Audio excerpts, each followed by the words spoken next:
जय श्री कृष्णा। राधे राधे दोस्तों जो लोग यहाँ हमारी लीला कथा सुन रहे हैं वह लड्डू गोपाल भगवान श्री कृष्ण के परम भक्त हैं और भगवान श्री कृष्ण के बाल स्वरूप श्री लड्डू गोपाल की सेवा पूजा करते हैं, उनसे बहुत प्रेम करते हैं। दोस्तों आपको पता ही होगा हमारे भगवान श्री कृष्ण श्री लड्डू गोपाल राधा रानी से कितना प्रेम करते हैं और राधे राधे जपने से हमारे कृष्ण कन्हैया दौड़े चले आते हैं, क्योंकि जहाँ कृष्ण है वहाँ राधा है और जहाँ राधा है वहाँ कृष्ण है। तो दोस्तों मैं हमेशा ही आप सभी भक्तों को लड्डू गोपाल की सत्य लीला कथा सुनाती हूँ, पर आज मैं आप सभी भक्तों को राधा रानी की बहुत ही प्यारी सी और अद्भुत सत्य घटना सुनाऊंगी। दोस्तों यह घटना बड़े ही प्रेम भाव और श्रद्धा के साथ आंखें बंद करके सुनिएगा। दोस्तों यह लीला कथा सुनकर आपकी आंखें नम हो जाएंगी। आप यह घटना सुनकर आश्चर्यचकित रह जाएंगे कि ऐसा कैसे हो सकता है। दोस्तों आज की घटना हमारे साथ शेयर की है गुजरात में रहने वाली निमिषा जी ने। निमिषा जी बताती हैं कि मेरी उम्र 22 वर्ष है और वो बताती हैं कि मैं लड्डू गोपाल की और राधा रानी की बहुत बड़ी भक्त हूँ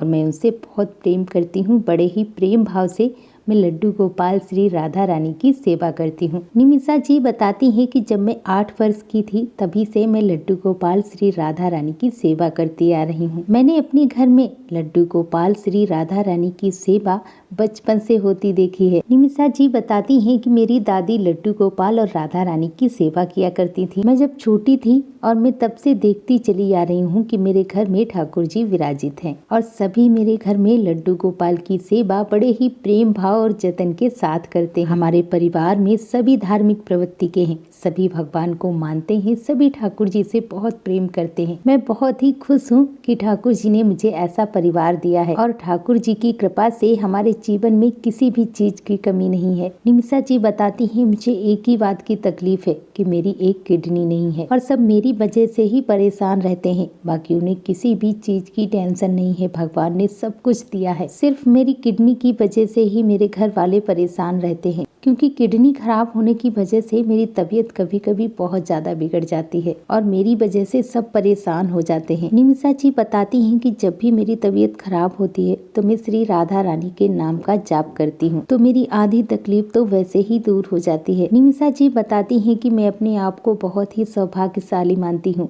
कि भगवान श्री कृष्ण के बाल स्वरूप श्री लड्डू गोपाल और श्री राधा रानी ने हमें अपनी सेवा के लायक समझा और इतनी छोटी सी उम्र में ही मुझे अपनी सेवा दी और इसी वजह से मैं अपनी राधा रानी से बहुत ज्यादा प्रेम करती हूँ। निमिषा जी कहती हैं कि मैं इस दुनिया में अगर कभी ना भी रहूं, जब भी मैं इस दुनिया को छोड़ कर जाऊं तो मेरी राधा रानी मेरी आंखों के सामने हो, मेरी बस यही इच्छा है। निमिषा जी कहती हैं इस तरह से जब मैं अपने घर में कहती हूँ तो मेरे घर वाले मुझे डांटते भी हैं। निमिषा जी बताती हैं कि मेरी मम्मी मेरी यह बातें सुनकर रोने भी लगती हैं। मेरी मम्मी हाउस वाइफ है और मेरे पापा की एक कांच के गिलास की दुकान है। निमिषा जी कहती हैं कि मेरे पापा की दुकान बहुत अच्छी खासी चलती है। लड्डू गोपाल की कृपा से हमारे जीवन में किसी भी चीज की कमी नहीं है। निमिषा जी बताती हैं कि मेरे पापा ने, मेरे घर वालों ने, मेरे रिलेशन वालों ने बहुत ज्यादा लोगों को डोनर के लिए ढूंढा। कभी डोनर मिलता भी तो उसका ब्लड ग्रुप मैच नहीं होता, कभी ब्लड ग्रुप मैच होता तो डोनर नहीं मिलता। इसी वजह से मेरे पापा बहुत ज्यादा दुखी हो जाते थे और मैं भी बहुत ज्यादा दुखी हो जाती थी, परेशान हो जाती थी,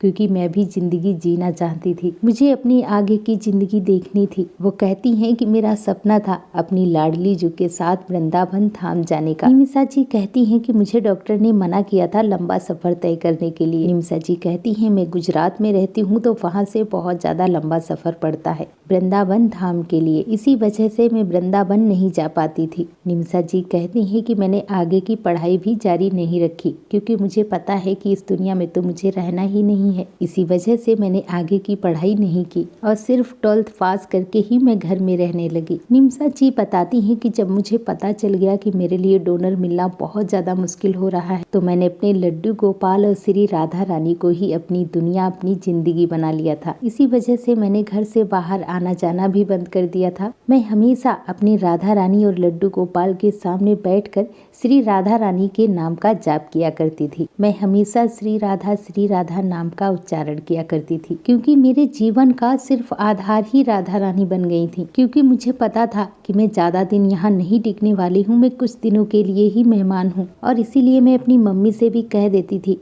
कि जब तक मेरी जिंदगी है, जब तक मैं जिंदा रहूं, मैं सिर्फ राधा रानी का नाम जाप करना चाहती हूँ और उनके सामने ही रहना चाहती हूँ। मैं लड्डू गोपाल श्री राधा रानी के साथ ही रहूंगी और मुझे कहीं भी यहाँ वहाँ नहीं जाना है। निमिषा जी बताती हैं कि यहाँ तक कि मैं अपने कमरे में भी नहीं सोती थी। मैं हमेशा अपने लड्डू गोपाल श्री राधा रानी के पास ही अपना बिस्तर डालकर सोया करती थी। निमिषा जी बताती हैं कि जब मेरी तबीयत ठीक नहीं थी तो लड्डू गोपाल और श्री राधा रानी की सेवा मेरी मम्मी किया करती थी। लेकिन जब मुझे पता चला कि मेरी जिंदगी ज्यादा दिन की नहीं है तो मैंने अपनी मम्मी को सेवा करने से मना कर दिया और मैं खुद ही लड्डू गोपाल और श्री राधा रानी की सेवा किया करती थी। निमिषा जी बताती हैं कि इसी तरह से सेवा करते करते काफी समय बीत गया, पर मेरे पापा हमेशा डोनर के लिए परेशान रहते थे। बहुत सारे लोग थे, मुझे देखने भी आया करते थे। मेरे नाते रिश्तेदारों में किसी का डोनर मिलता भी तो उसका ब्लड ग्रुप मैच नहीं करता, कोई ना कोई प्रॉब्लम हो ही जाती थी। एक बार ऐसे ही मेरे पापा को डोनर मिल गया। हम सभी बहुत खुश हो गए और इस बात को सुनकर मैं भी बहुत ज्यादा खुश हो गई।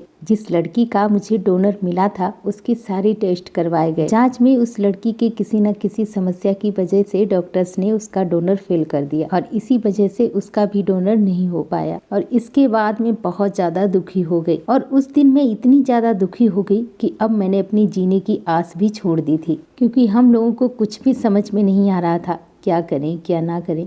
इसीलिए मैंने अपना पूरा जीवन श्री राधा रानी के श्री चरणों में समर्पित कर दिया और मैंने श्री राधा रानी से कह दिया कि मैंने अपने आप को तुम्हारे हवाले कर दिया है, तुम्हें समर्पित कर दिया है। आप चाहे मुझे इस दुनिया में रखें या ना रखें, आपका जो भी फैसला होगा मैं उसे खुशी खुशी स्वीकार कर लूंगी। निमिषा जी कहती हैं कि यह कह के मैं कभी कभी श्री राधा रानी के सामने रो भी दिया करती थी। मेरी आंखों में अपने आप ही आंसू आ जाते थे और जब मैं रोने लगती थी तो मेरी मम्मी परेशान हो जाती थी, क्योंकि मेरा रोना मेरी मम्मी से नहीं देखा जाता था। इसीलिए मैं नहीं रोती थी। मैंने अपने आप को कठोर बना लिया था, क्योंकि मेरी वजह से मेरी मम्मी बहुत ज्यादा परेशान हो जाती थी। क्योंकि मैं जब भी रोती थी तो मेरे मम्मी पापा सभी बहुत ज्यादा परेशान हो जाते थे। इसी वजह से भी मैं ज्यादा नहीं रोती थी। मेरे घर में सभी रोने लगते थे मेरी तकलीफ को देखकर। यहाँ तक कि मैंने अपने आप को इतना कठोर बना लिया था कि इतने दर्द में भी मैं हमेशा हंसती रहती थी, खुश रहती थी, ताकि मेरी वजह से मेरी मम्मी, मेरे घर वाले परेशान ना हो। निमिषा जी कहती हैं कि सभी परेशान तो वैसे भी रहते थे, लेकिन जब भी मैं रोती थी तो और ज्यादा सब परेशान हो जाते थे और मेरे पापा तो अंदर ही अंदर घुटते थे और वो छुप छुप के मेरे लिए रोया करते थे। क्योंकि मेरे पापा मुझसे कहा करते थे कि जब मेरी बेटी मुझसे दूर हो जाएगी तो मैं जिंदा कैसे रहूंगा। तो मैं उनसे कभी कभी यह भी कह दिया करती थी कि श्री राधा रानी है ना, वो भी तो आपकी बेटी है पापा, और जब मैं नहीं रहूंगी ना पापा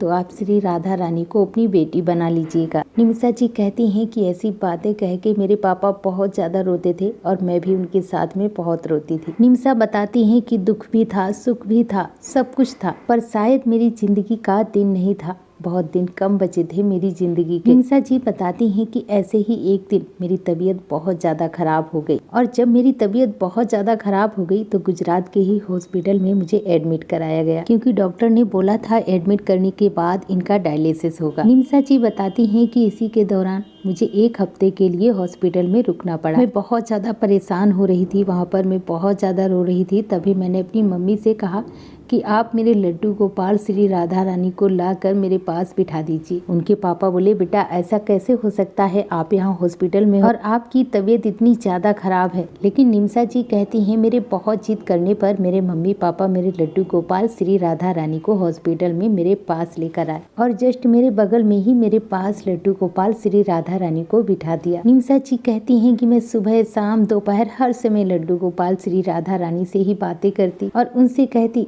कि देखिए प्रभु, देखिए श्री राधा रानी की आपकी भक्त आज कहाँ है और कितने दिनों से आपके भक्त ने आपकी सेवा नहीं की है, कितने दिनों से आपकी भक्त ने आपको भोग नहीं लगाया है। निमिषा जी बताती हैं कि इसी तरह से लड्डू गोपाल और श्री राधा रानी से बातें करते हुए मैं खूब रोती थी और मैं खुश भी होती थी कि मेरे लड्डू गोपाल और श्री राधा रानी मेरे पास है। निमिषा जी कहती हैं कि मैं आगे की जिंदगी जीना चाहती और इसीलिए मैंने वहीं हॉस्पिटल में बेड पर लेटे लेटे लड्डू गोपाल और श्री राधा रानी से कहा, क्योंकि क्योंकि मेरा पढ़ने का बहुत मन था। मैं बहुत आगे बढ़ना चाहती थी। मैं अपने मम्मी पापा का नाम रोशन करना चाहती थी। मेरा यह सपना था कि मैं एक अच्छी टीचर बनूं। निम्सा बताती है कि मेरा मन था मैं एक अच्छी शिक्षक बनूं और अध्यापक बनने के लिए ही मैं आगे की पढ़ाई करना चाहती थी। लेकिन शायद कहीं न कहीं यह चीज हमारी किस्मत में नहीं थी। निम्सा बताती है कि मैं कान्हा जी से यह भी कहा करती थी कि कान्हा जी, मैं भी जीना चाहती हूँ, मैं यह दुनिया देखना चाहती हूँ। मैं वृंदावन धाम कभी नहीं आई हूँ, मैं वृंदावन धाम आना चाहती हूँ। मेरे कन्हैया, मेरी श्री राधा रानी, मैं आपके धाम आना चाहती हूँ। निम्सा बताती है कि राधा रानी और लड्डू गोपाल से यह सारी बातें कहकर मैं खूब रोती थी और मुझे इस तरह से रोते हुए देखकर मेरी मम्मी भी मेरे साथ बहुत रोया करती थी। निम्सा बताती है कि मेरी यह हालत देखकर डॉक्टर्स भी रोने लगते थे। डॉक्टर हमेशा मेरे मम्मी पापा से कहा करते थे कि इतनी अच्छी तुम्हारी बेटी है, इतनी सुलझी हुई है। वो कहते सच में एक ऐसी लड़की जो इतनी समझदार, इतनी सुलझी हुई, वो इस दुनिया से इतनी जल्दी कैसे जा सकती है। निम्सा जी बताती हैं कि डॉक्टर्स जो थे वो बहुत ही अच्छे थे। निम्सा जी बताती हैं कि मेरी यह हालत देखकर डॉक्टर्स ने मेरे पापा से कहा कि आप परेशान मत होइए, टेंशन मत लीजिए, डोनर का इंतजाम हम करते हैं। निम्सा बताती हैं कि तभी मैंने कहा कि डॉक्टर अंकल आप परेशान मत होइए, अब मुझे जीना ही नहीं है, अब मुझे इस दुनिया में रहना ही नहीं है। अब मैं अपनी राधा रानी और श्री लड्डू गोपाल के पास चली जाऊंगी,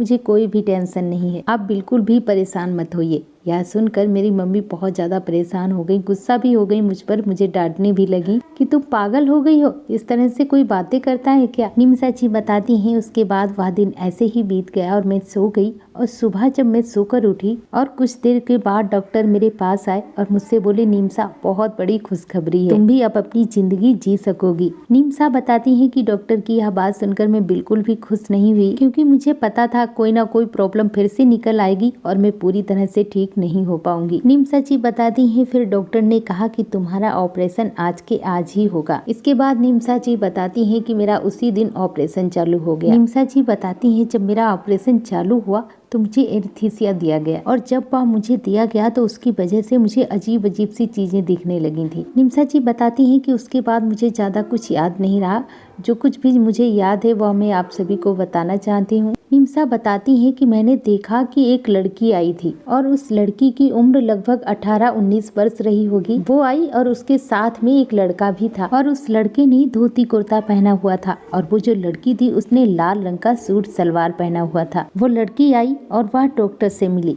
डॉक्टर साहब ने उस लड़की से बात की। डॉक्टर ने ऐसे ही कुछ उस लड़की से बात की और उस लड़की ने कहा कि हाँ, मैं अपनी किडनी डोनर करने के लिए तैयार हूँ और यह चीज वहीं मेरे सामने हो भी रही थी। इसके बाद किडनी ट्रांसप्लांट हो गई। इसके बाद निम्सा बताती है मेरा ऑपरेशन हो गया और जब मुझे होश आया तब मैं अपने पापा से बात कर रही थी, उन्हें बता रही थी। निम्सा बताती है कि इसके बारे में डॉक्टर ने मुझे कुछ भी नहीं बताया था और जब यह बातें मैं अपने पापा को बताने लगी कि पापा मुझे लगा श्री राधा रानी ही आई थी और उनके साथ श्री लड्डू गोपाल जी भी थे। ये बात सुनकर मेरे पापा मुझसे कहते हैं कि बेटा तुम उनसे बहुत प्यार करती हो, उनकी सेवा करती हो, इसीलिए शायद तुम्हें ऐसा लगा होगा। लेकिन जब मैं यह सारी बातें अपने पापा को बता रही थी कि जब एक लड़की आई थी, वह लाल रंग का सूट पहने हुए थी और उसके साथ में एक लड़का भी था, वह कुर्ता पैजामा पहने हुए था। यह सारी बातें जब मैं अपने पापा से कह रही थी तो डॉक्टर वहीं पर खड़े हुए थे। डॉक्टर जो थे वो मेरी ड्रेसिंग कर रहे थे तो वो वहीं पर खड़े हुए थे और जब यह बातें डॉक्टर्स ने सुनी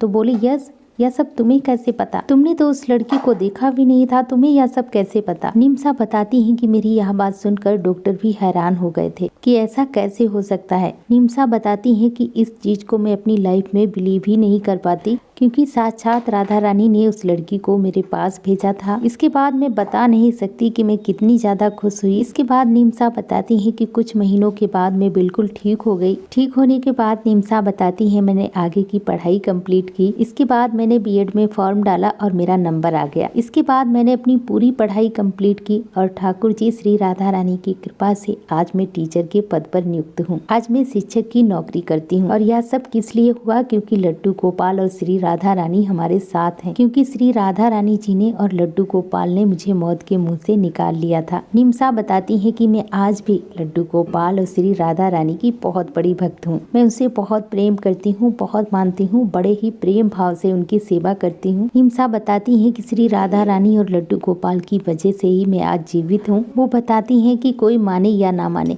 पर मैं इस बात को मानती हूँ कि श्री राधा रानी और श्री लड्डू गोपाल ने ही मेरी जान बचाई है। लेकिन कुछ लोग ऐसे भी होते हैं जो इस बात को नहीं मानते हैं और कह देते हैं कि ऐसा नहीं होता है, आज के युग में ऐसा कुछ भी नहीं होता है। देखिए, हर किसी की किस्मत में नहीं होता कि लड्डू गोपाल श्री राधा रानी की कृपा प्राप्त हो, और यह चमत्कार तब होते हैं जब हम अपने आप को और अपना सर्वस्व श्री राधा रानी श्री लड्डू गोपाल के श्री चरणों में समर्पित कर देते हैं और साक्षात लड्डू गोपाल और श्री राधा रानी के चमत्कार उनके जीवन में होने लगते हैं। नीम साची, आपका बहुत बहुत धन्यवाद जो इतनी अद्भुत लीला कथा आपने हमारे साथ शेयर की, जिसे मैं अपने चैनल के माध्यम से बाकी सभी भक्तों तक पहुंचा पाई। दोस्तों, अपना प्यार और साथ ऐसे ही बनाए रखना दोस्तों। इसीलिए मैं हमेशा कहती हूँ, लड्डू गोपाल की सेवा कीजिए, उनसे प्रेम कीजिए और ज्यादा से ज्यादा नाम जाप कीजिए। और एक बार मेरे साथ प्रेम से बोलो, बरसाने वाली की जय, लड्डू गोपाल की जय, कृष्ण कन्हैया की जय। जय जय श्री राधे।